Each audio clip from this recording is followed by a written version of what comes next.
Hello everyone, कैसे हैं आप सब। उम्मीद करता हूं कि सभी लोग अच्छे होंगे। तो आज से कुछ दिन पहले हम आपको एक वीडियो प्रोवाइड किए थे। उस वीडियो में हम बताए थे कि कौन से चैप्टर से कितने मार्क्स के क्वेश्चन आपके इस बार बोर्ड एग्जाम में आने वाले हैं, यानी कौन से बोर्ड एग्जाम 2025 में जो बोर्ड एग्जाम होने वाले हैं। आज हम इस वीडियो में, अगर आप वो वीडियो नहीं देखे होंगे तो डिस्क्रिप्शन बॉक्स में लिंक है, वहाँ से जाकर आप देख सकते हैं। आज हम इस वीडियो में बात करेंगे कि जो आपका इम्पोर्टेंट चैप्टर है, उस चैप्टर का इम्पोर्टेंट टॉपिक्स कौन कौन सा है। नहीं समझे? इस वीडियो में हम बात करेंगे, मान लीजिए कि इस बार थ्योरी ऑफ डिमांड से आपके 9 मार्क्स के क्वेश्चन आने वाले हैं बोर्ड एग्जाम में। ठीक है, उस वीडियो में हम बताए हैं थ्योरी ऑफ डिमांड जो कि आपका चैप्टर फर्स्ट है, उससे आपको 9 मार्क्स का क्वेश्चन मिलेगा आपके बोर्ड एग्जाम में। तो अब थ्योरी ऑफ डिमांड तो एक पेज का है नहीं, हमको लगता है कि 5 से 6 पेज उसमें है, अधिक ही होगा, 5 से 6 पेज है। तो अब तो 5 से 6 पेज में से कौन सा इंपॉर्टेंट टॉपिक्स है, हम यहाँ पर उसको लिखे हैं। बात समझ में आया? यानी थ्योरी ऑफ डिमांड का इंपॉर्टेंट टॉपिक्स कौन कौन सा है जिसको आपको कवर करना मोस्ट इंपॉर्टेंट है। शुरू करें वीडियो को। तो यस, माय नेम इज प्रकाश प्रधान और आप देख रहे हैं अपना प्यारा सा चैनल यूनिक डेडिकेशन। तो चलिए वीडियो को स्टार्ट करते हैं। देखिए, फर्स्ट चैप्टर है हमारा theory of demand. Theory of demand से आपको 9 मार्क्स का क्वेश्चन इस साल बोर्ड एग्जाम में आपको मिलने वाले हैं। लेकिन थ्योरी ऑफ डिमांड तो बहुत बड़ा चैप्टर है। इसमें से आपको जो टॉपिक्स पढ़ने हैं, जो इंपॉर्टेंट टॉपिक्स है, वो है टाइप्स ऑफ डिमांड। बहुत इंपॉर्टेंट है टाइप्स ऑफ डिमांड। और पूरा टाइप्स ऑफ डिमांड जितना बुक में आपको दिया है सब नहीं पढ़ना है। सबसे पहले आप रिड्यूस सिलेबस वाला वीडियो देख लीजिए, वीडियो का लिंक डिस्क्रिप्शन में होगा। ठीक है, वहां से जाकर देखिए, आपको 3 ही टाइप्स के डिमांड पढ़ने हैं। ठीक है, तो सबसे पहले टाइप्स ऑफ डिमांड पढ़िएगा। उसके बाद फैक्टर अफेक्टिंग डिमांड, बहुत इंपॉर्टेंट टॉपिक्स है, इसको भी कवर कीजिए। और expectation to the law of demand, ये 3 टॉपिक इस चैप्टर से बहुत इंपॉर्टेंट है।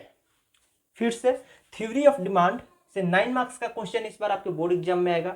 थ्योरी ऑफ डिमांड में 3 टॉपिक मोस्ट इंपॉर्टेंट है, आपको पढ़ना है और जल्दी से जल्दी इसको कवर करना है। Types of demand, factors affecting demand और expectation to the law of demand. ठीक है, अगला चैप्टर है चैप्टर 6 जो कि हमारा लैंड। देखिए, ये जो हम चैप्टर लिखे हैं वो ओसवाल पब्लिकेशन के अकॉर्डिंग लिखे हैं। ठीक है, अगर आपका अदर पब्लिकेशन है तो अलग अलग चैप्टर नेम हो सकता है। मतलब चैप्टर 6 ओसवाल पब्लिकेशन में चैप्टर 6 लैंड दिया है तो गोयल ब्रदर में चैप्टर 8 लैंड दिया होगा, ऐसे हो सकता है, टॉपिक सेम रहेगा आपका। तो चैप्टर 6 लैंड इंपॉर्टेंट चैप्टर है। 8 मार्क्स का क्वेश्चन आपको इस बार बोर्ड एग्जाम में मिलने वाला है। इसका इंपॉर्टेंट जो टॉपिक्स है वो है meaning of land, characteristics of land, importance of land और factor affecting productivity of land. ये 4 टॉपिक आपको कवर करने हैं लैंड चैप्टर से, बहुत इंपॉर्टेंट है।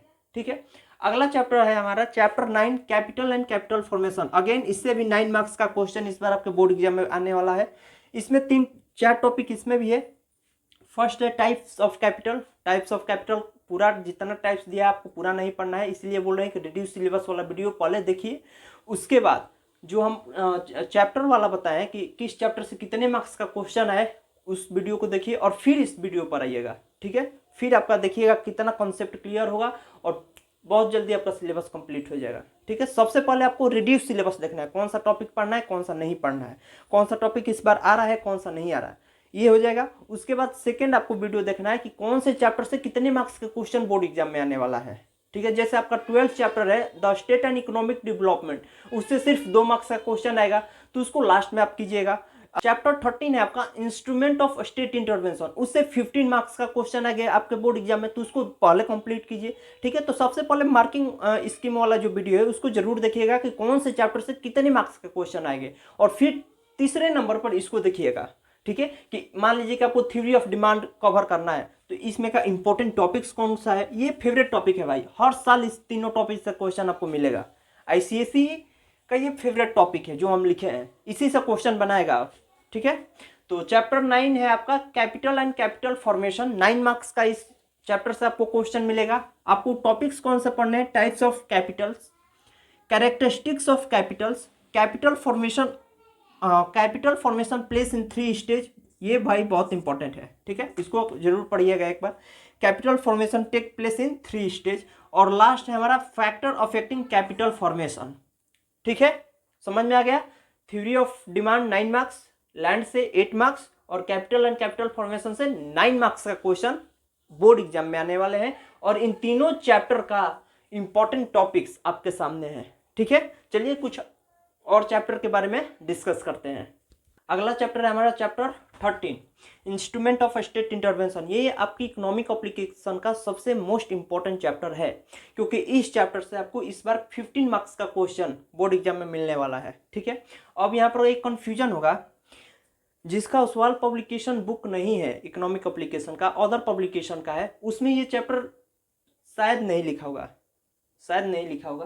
तो आप टॉपिक मिलाइएगा कि किस टॉपिक में फिजिकल और मॉनेटरी पॉलिसी है, किस टॉपिक में टैक्सेशन वाला है, कौन सा चैप्टर में टैक्स के बारे में पढ़ाया जा रहा है, वही टॉपिक आपका हो जाएगा instrument of state intervention. Clear है? तो चलिए देखिए, चैप्टर 13 है हमारा instrument of state intervention. 15 marks के क्वेश्चन इस बार आने वाले हैं। इंपॉर्टेंट टॉपिक्स क्या है? Meaning of physical and monetary policy, उसके बाद इंस्ट्रूमेंट ऑफ फिजिकल पॉलिसी, और थर्ड है हमारा टैक्सेशन, और फोर्थ टॉपिक है हमारा टाइप्स ऑफ टैक्स। ये 4 टॉपिक आपको पढ़ने हैं। कौन कौन से? Meaning of physical and monetary policy, taxation, type of tax, और इंस्ट्रूमेंट्स ऑफ फिजिकल पॉलिसी। ठीक है। चैप्टर 14 है हमारा पब्लिक सेक्टर इंटरप्राइजेज। इस चैप्टर से आपको 5 मार्क्स के क्वेश्चन मिलने वाले हैं। इसमें आपको 2 चीज पढ़ना है, पढ़ना तो आपको पूरे चैप्टर से, लेकिन हम आपको इंपॉर्टेंट टॉपिक बता रहे हैं कि इसको जरूर पढ़ना, इसी से क्वेश्चन बनेगा। ठीक है। Role of public sector enterprises और problem of public sector enterprises, इस चैप्टर में आपको ये 2 टॉपिक बढ़िया से कवर करना है। कौन कौन से? Role of public sector enterprises, थोड़ा स्पेस कम है इसीलिए शॉर्ट फॉर्म में लिख दिए हैं, problems of public sector enterprises. Next chapter है हमारा chapter 15 privatisation of public sector enterprises. इससे भी आपको, इस चैप्टर से भी आपको 5 मार्क्स के क्वेश्चन मिलने वाले हैं। इसमें भी आपको 2 टॉपिक बढ़िया से कवर करना है, मीनिंग ऑफ प्राइवेटाइजेशन, प्राइवेटाइजेशन का मतलब क्या होता है, और सेकंड टॉपिक है हमारा argument in favour of privatisation. ठीक है। और 2 चैप्टर बचा है, चलिए उसको भी देख लेते हैं। नेक्स्ट चैप्टर है हमारा चैप्टर 16 मनी एंड इन्फ्लेशन। इससे भी आपको 5 मार्क्स का क्वेश्चन इस बार बोर्ड एग्जाम में मिलने वाला है। इंपॉर्टेंट टॉपिक्स क्या है? Function of money, inflation, inflation का सिर्फ आपको मीनिंग पता होना चाहिए, टाइप्स ऑफ इन्फ्लेशन, और इफेक्ट ऑफ इन्फ्लेशन। ठीक है। यहाँ पर हम स्टार इसलिए लगाए हैं कि ये VVI है, वेरी वेरी इंपॉर्टेंट। इससे क्वेश्चन आपको मिलेगा ही मिलेगा। आप प्रीवियस ईयर क्वेश्चन पेपर देख लीजिए, चाहे आप 23 का, 22 का, 21 का, 18 का, 17 का, कोई भी ईयर का प्रीवियस ईयर क्वेश्चन देख लीजिए, दोनों टॉपिक से आपको क्वेश्चन मिलेगा। Inflation, what is inflation, inflation क्या है, टाइप्स ऑफ इन्फ्लेशन, कितने प्रकार के इन्फ्लेशन होते हैं। ठीक है, ये सारा कुछ हम पढ़ाए हुए हैं। तो इन्फ्लेशन एक तरीके से और इम्पोर्टेंट हो जाता है। इन्फ्लेशन से आपको केस स्टडी मिलेगा। जो नए बच्चे हैं वो देखिए, आपको एक 8 या 10 मार्क्स, जनरली 8 मार्क्स का मिलता है, या तो 10 मार्क्स। 8 मार्क्स को आपको एक केस स्टडी मिलता है। केस स्टडी का मतलब क्या हुआ? जैसे आप इंग्लिश लैंग्वेज में आपको एक पैसेज दिया रहता है, उसको पढ़कर आपको क्वेश्चन आंसर लिखना होता है, उसी तरह इकोनॉमिक एप्लीकेशन में भी आपको एक केस स्टडी मिलेगा 8 मार्क्स का। उसमें 4 से 5 लाइन लिखा रहेगा, उसको पढ़कर आपको आंसर लिखना है। तो आपका जो केस स्टडी है वो इन्फ्लेशन टॉपिक से आएगा, या इन्फ्लेशन से आएगा, या बैंकिंग चैप्टर से आएगा, या फैक्टर ऑफ प्रोडक्शन से आएगा, यानी यही 3 चैप्टर से आएगा। ठीक है। If I am not wrong, आप सिलेबस भी जाकर देख सकते हैं, आप सिलेबस वाले वीडियो जाकर देखिए मेरा, उसमें हम बताए हैं 3 चैप्टर से आपको केस स्टडी इस बार मिलने वाला है, फैक्टर ऑफ प्रोडक्शन, इन्फ्लेशन और बैंकिंग। 23 में भी जो बच्चे 23 में एग्जाम दिए हैं उनका भी सेम टॉपिक था, इन्हीं 3 चैप्टर से केस स्टडी था। इस बार भी इन्हीं 3 चैप्टर से केस स्टडी है। लिख दें, इन्फ्लेशन और एक बैंकिंग, और एक होता है आपका, एक है factor of production, factor of production. इन्हीं 3 से आपको केस स्टडी मिलेगा। तो इन्फ्लेशन इसके भी पर्पज से इंपॉर्टेंट हो जाता है। नेक्स्ट है हमारा chapter 17 banking, very very important chapter, banking chapter 9 marks का आएगा। इसमें इंपॉर्टेंट क्या है? Function of commercial bank, function of central bank, method of credit control, इससे क्वेश्चन आपको मिलेगा। और ये जो स्टार लगा है ये तो डायरेक्ट इससे क्वेश्चन आपको मिलेगा। CRR stand for cash reserve ratio आपको लिखना पड़ेगा, डायरेक्ट क्वेश्चन इससे मिलता है। What is CRR, what is SLR, what is repo rate, what is reverse repo rate, ऐसी जो टर्म्स है ना, इसका हम एक सेपरेट वीडियो बनाए हैं, 9 या 10 मिनट का होगा, ये वाला वीडियो जाकर आप देख सकते हैं, इसमें पूरा एक्सप्लेन किया गया है। ठीक है। तो आई होप कि आपको ये वीडियो पसंद आया होगा। पढ़ाई करते रहिए। All the very best.